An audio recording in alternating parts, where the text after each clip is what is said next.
Bonjour à toutes et à tous et bienvenue dans un nouveau tuto Photoshop de niveau intermédiaire. Gérard m'a envoyé cette photo par email et il me demande si je peux redresser le bâtiment. Apparemment, c'est donc l'église de Saint-Martin-de-Ré sur l'île de Ré et Gérard nous dit donc qu'il n'avait pas assez de recul pour la prendre correctement. Je vais donc vous montrer comment redresser les perspectives ici dans Lightroom, puisque je pense que Gérard m'avait demandé de le montrer dans Lightroom, mais c'est équivalent dans Camera Raw. Et par la suite, j'enverrai la photo dans Photoshop pour vous montrer comment j'améliorerai cette photo. Pour arriver à ce résultat final, en partant donc de là. Alors, sans plus tarder, allons découvrir comment procéder.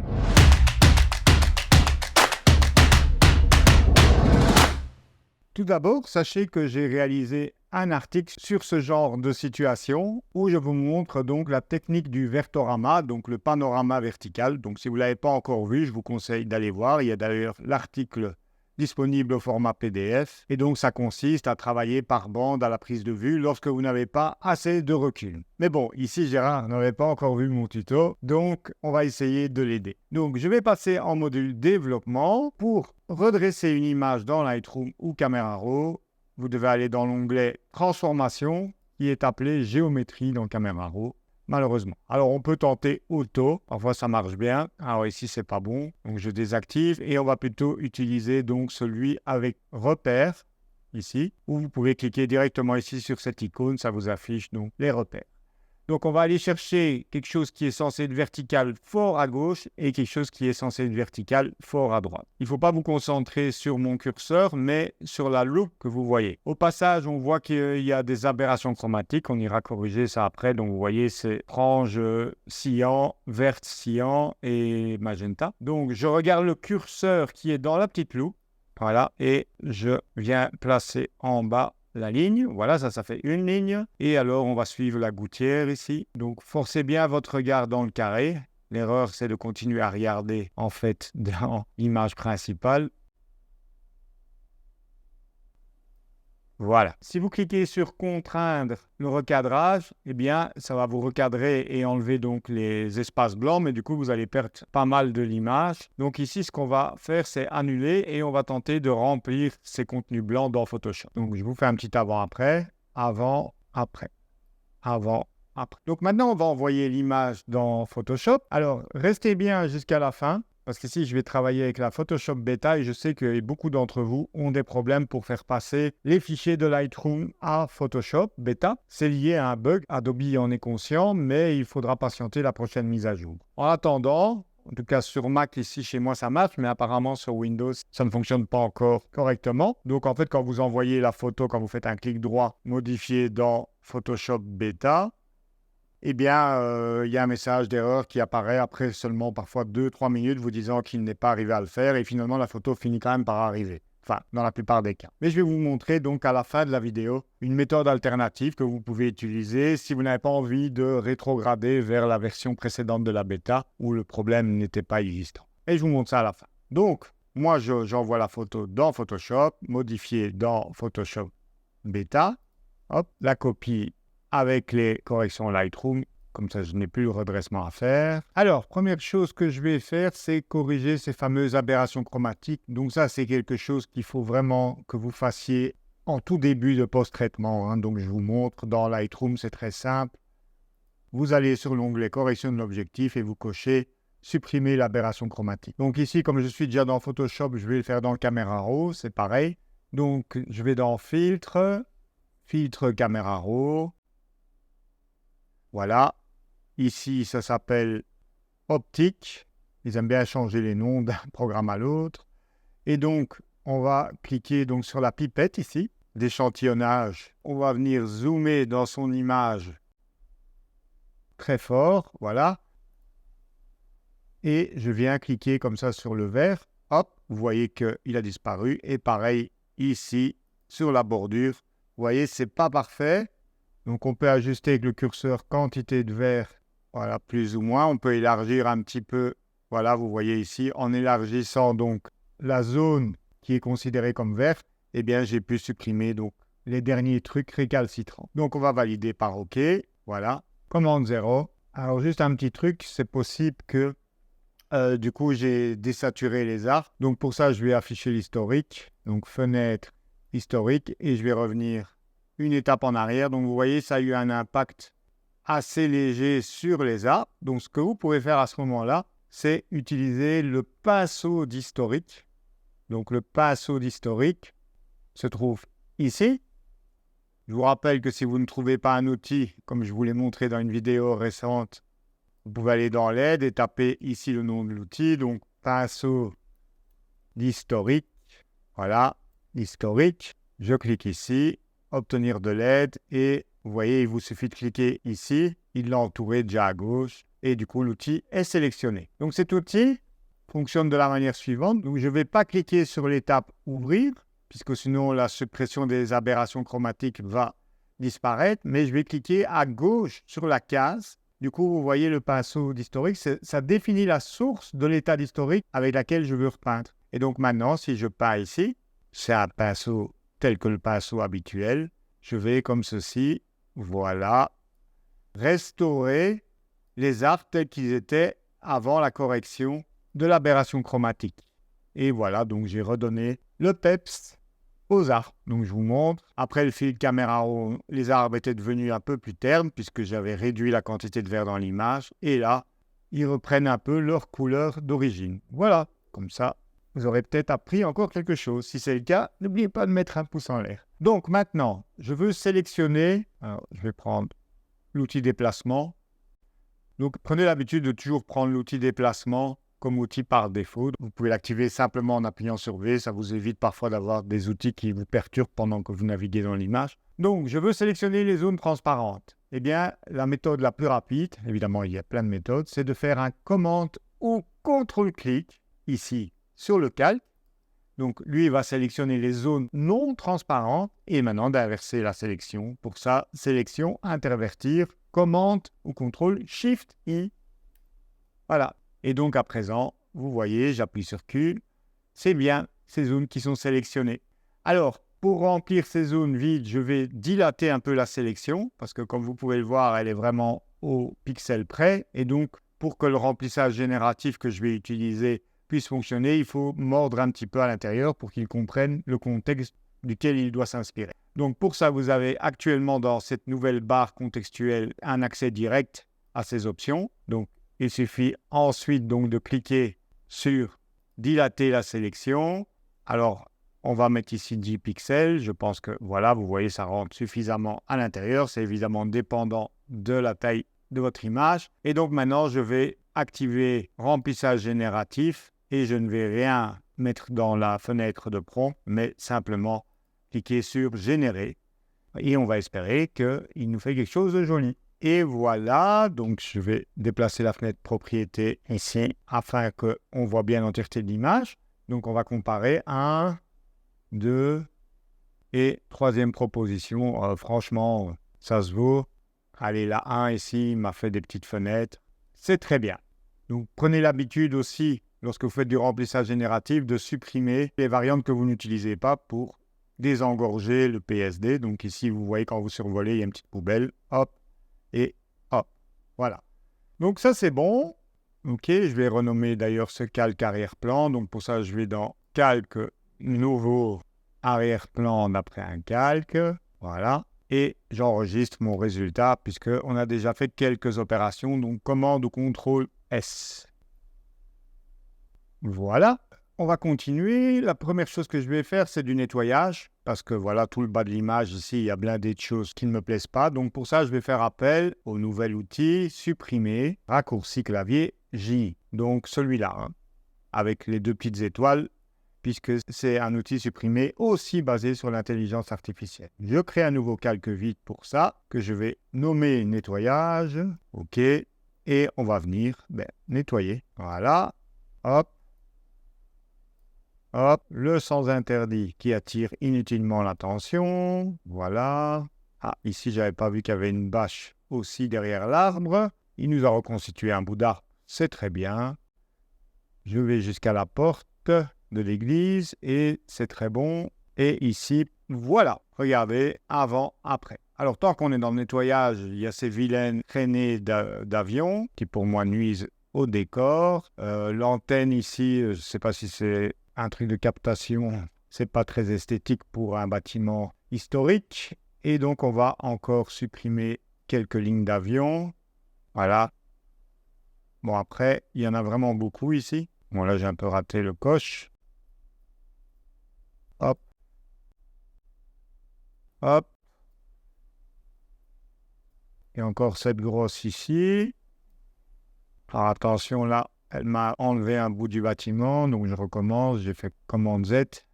Voilà. Parfois, il vaut mieux faire par petits bouts quand vous approchez de zones délicates. Voilà.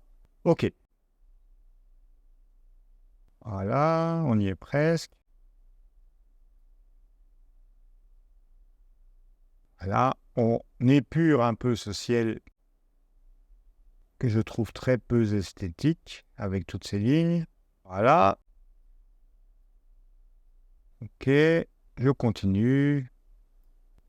Donc après, je vais vous montrer. Vous voyez qu'il y a des petits bouts de bâtiments qui ont disparu. Parfois, quand je passe au pinceau, mais je vais vous montrer comment facilement les restaurer par après. Donc, bon, c'est déjà un peu mieux, hein. Vous voyez encore ici. Bon, je ne vais pas tout enlever, mais au moins, j'ai déjà enlevé l'essentiel, je trouve. Allez, peut-être celle-là, la grosse ici. Voilà, OK. J'ai été trop gourmand. OK. Donc, vous voyez qu'il y a des parties du bâtiment qui ont été effacées. Eh bien, rien de très compliqué. Il suffit de venir sur le calque précédent et vous allez aller sur Sélection d'objets. Donc, W, Sélection d'objets. Il détecte le château. Voilà, ça me crée une sélection.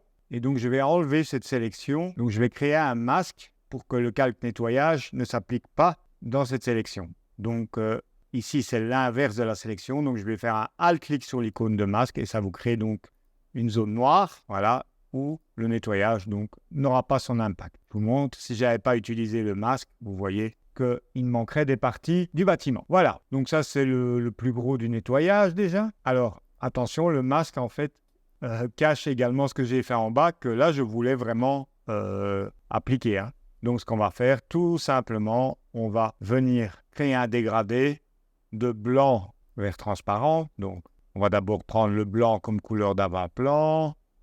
Hop, on vient choisir le blanc vers transparent. On prend le dégradé linéaire, en mode normal. Et je viens tirer ici, voilà, pour empêcher qu'en fait, le masque ne protège le bas, puisque je veux en fait que les éléments que j'ai effacés ne réapparaissent pas, hein. Voilà. Avant, après, cette fois, je vérifie, on est bon. Commande contrôle S, on a déjà bien avancé. Ensuite, je vais m'attaquer à la couleur du ciel.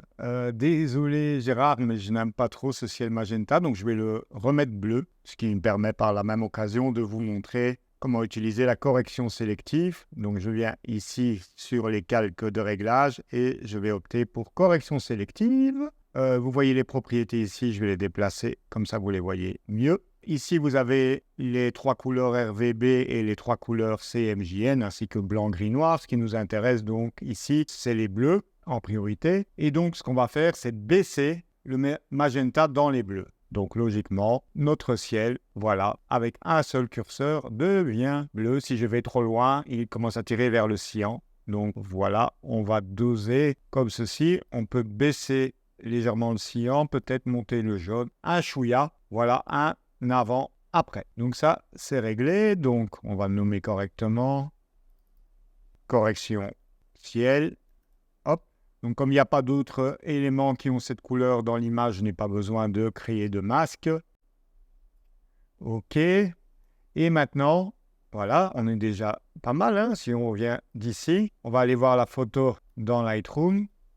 Donc, avant les corrections, commande Shift R, CTRL Shift R sur PC. Avant, après, ça va dans le bon sens. Alors, je trouve que le bas ici n'a pas été super bien cadré. Je sais très bien que Gérard, tu n'avais pas de recul. Donc, je vais essayer de compenser ça avec la nouveauté de cette bêta, justement. Donc, la version, je vous montre, c'est la 25. Voilà. Actuellement, au moment où je réalise cette vidéo, c'est un ajout dans l'outil recadrage du remplissage. Ils ont ajouté donc dans les options ici, arrière-plan par défaut normalement, et vous pouvez choisir développement, qu'ils appellent maintenant développement génératif, c'est le remplissage génératif, mais directement intégré donc à l'outil de recadrage. Donc ici, je vais tirer une des poignées vers le bas pour avoir par exemple, voilà, un peu plus un rapport de 3:2 à l'image tel qu'il est sur la plupart des capteurs, voilà, et je le laisse travailler et on va voir ce qu'il nous génère à la place. Alors, je vous rappelle que la génération est limitée normalement à 1024 pixels sur son côté le plus large. Mais bon, c'est juste pour vous donner une idée des possibilités. De toute manière, ça va rapidement évoluer ou vous pouvez toujours travailler par petit carré de 1024 pixels. Et voilà, honnêtement, c'est pas mal du tout. On va comparer les 3 variantes. Ici à droite, vous voyez qu'il nous a généré 3 variantes. Ça, j'aime moins. Et ça, c'est pas mal. Qu'est-ce qu'il nous a généré ici? Je suis curieux. Un mousquetaire? Non, je ne sais pas. La première me semble, voilà, la plus satisfaisante. Vous voyez qu'à ce niveau de zoom, vous ne voyez pas le problème. C'est vraiment quand on va regarder dans le détail qu'on va voir que c'est en plus faible résolution. Mais comme je vous ai dit, rien ne vous empêche donc de travailler avec la méthode traditionnelle, donc avec un rectangle de sélection auquel vous donnez une taille fixe. Voilà, vous mettez par exemple 1024 pixels et du coup, vous allez travailler comme ceci, voilà, par carré, parce qu'à ce moment-là, la génération va se faire en bonne qualité. Mais du coup, il faut le faire X fois. Si c'était pour une photo que je souhaitais conserver, je le ferais probablement de cette manière. Mais ici, pour le tuto, je vous montre juste comme ça le résultat approximatif. Mais vous voyez quand même l'intérêt ajouté par cette variante. Ok, je vais zoomer un petit peu ici et nettoyer un petit peu certaines zones qu'il n'a pas très bien interprétées. Donc ici, par exemple, ce petit bout de tronc d'arbre qui a l'air de sortir de nulle part. Voilà, donc hop. Ok, donc vous voyez, vous pouvez toujours vérifier les résultats et venir encore améliorer. Je vous rappelle que vous pouvez aussi ajouter un peu de texture ou de netteté sur cette zone pour masquer la différence qu'il y a de résolution entre les deux zones. Ok, donc là, je trouve qu'on est pas mal. Un dernier petit truc, donc ici, nettoyage donc, du remplissage génératif. Ok, allez, un petit dernier truc, c'est j'aime pas ce nuage ici à gauche. Je voudrais nettoyer. Eh bien, je mets ça aussi pour vous montrer des techniques. Donc, je vais créer un masque de couches. Donc, je vais dans les couches. Je vais regarder quelle est la couche la plus contrastée. Rouge, vert, bleu. La bleue. Donc, on voit qu'il y a une forte différence entre le contraste de la luminosité de l'arbre et du ciel. Donc, je vais la dupliquer parce que vous ne pouvez pas travailler directement sur la couche. Et je vais la contraster en faisant appel à un réglage de niveau ou de courbe. C'est comme vous préférez. C'est-à-dire que je vais rendre le noir plus noir et le ciel bien blanc. Voilà. Je reviens sur la couche RGB. Je vais créer un calque vide sur lequel je vais venir tamponner du bleu. Alors, je vois finalement, maintenant, après réflexion, que mon bleu tire encore fort sur le magenta. Donc, je reviens sur la correction sélective, puisqu'on a travaillé de manière non destructive. Et je vais peut-être aller sur les magenta en enlever. Voilà, vous voyez, il subsistait encore un peu de magenta. Je n'avais pas bien vu. Hop, voilà. Donc, ça, il vaut mieux le faire avant le tamponnage, puisque le tamponnage va prélever les pixels et donc on ne pourra pas modifier aussi facilement leur colorimétrie. Donc, il vaut mieux s'occuper de ça. Je vais créer un masque, puisque si je duplique, je vous montre, je prends le tampon S, l'outil ici, et que je duplique du ciel comme ça, qu'est-ce qui va se passer? Je vais recouvrir les feuilles. Donc, je vais masquer les feuilles. Je vous rappelle que dans les couches, j'ai donc maintenant un masque où en noir, les zones seront protégées, en blanc, les zones seront impactées, ce qui correspond bien à ce que je veux faire. Donc, comment je passe la couche dans les masques? Eh bien, c'est simple, je crée un masque en cliquant sur l'icône de masque. Je vais dans Image, appliquer une image, qui est une sorte d'outil qui nous permet de faire du copier-coller depuis les couches vers les masques. Alors, vers quel calque? Donc ici, le calque, on laisse fusionner. La couche, on va aller choisir la copie qu'on vient d'effectuer. Voilà.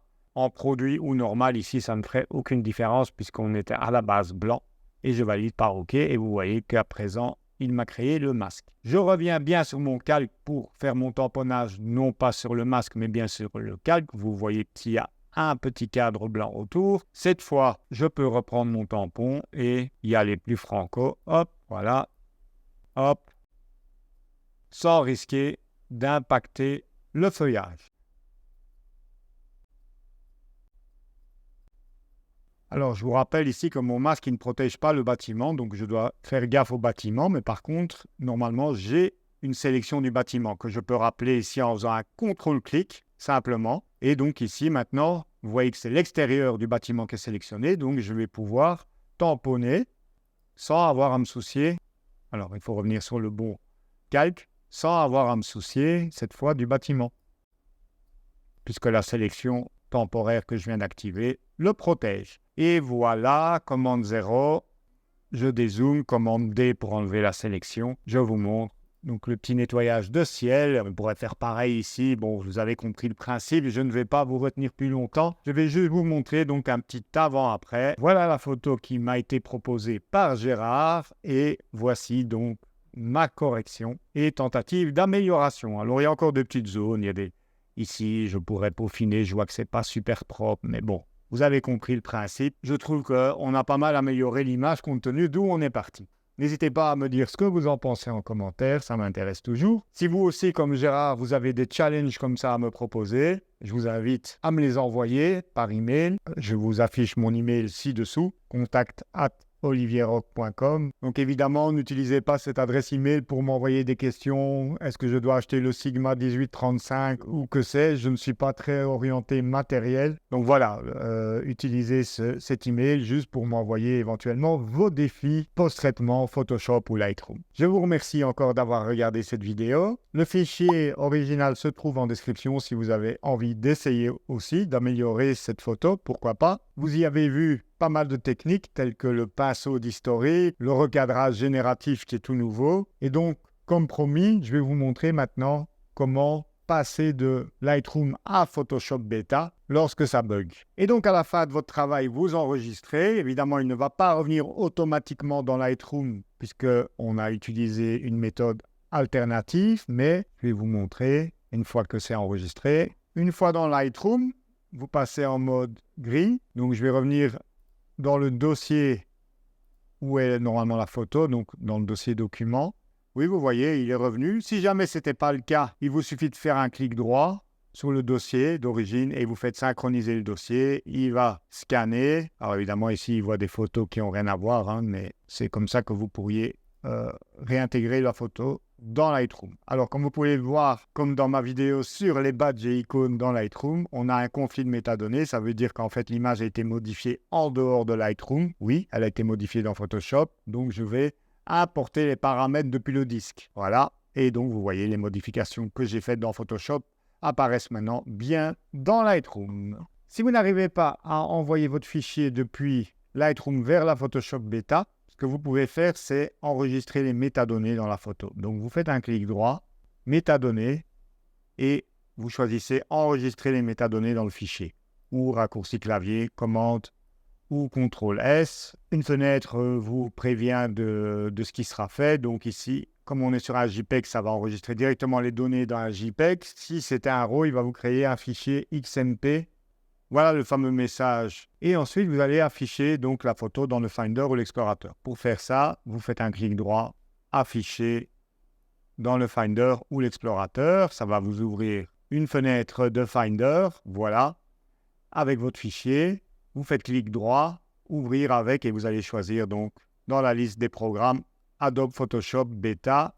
S'il ne s'y trouve pas, vous allez tout en bas dans Autres et vous allez donc sélectionner l'application dans votre ordinateur. Voilà, ouvrir, hop, et voilà donc le fichier JPEG ouvert dans Photoshop avec les modifications que j'ai fait dans Lightroom. Et si c'était un RAW, ça aurait fait pareil, ça vous l'aurait ouvert dans Camera Raw. Donc voilà, c'est une méthode alternative relativement rapide, je trouve, qui permet donc de passer tout de même dans Photoshop Beta. Voilà qui conclut donc ce tuto J'améliore vos photos. Je vous rappelle que mes formations Lightroom et Photoshop ouvrent en septembre. Je vous mets le lien en description si vous voulez en savoir plus là-dessus. Nous, on se retrouve très vite pour de nouveaux tutos Photoshop, Lightroom et photographie. Ciao, ciao!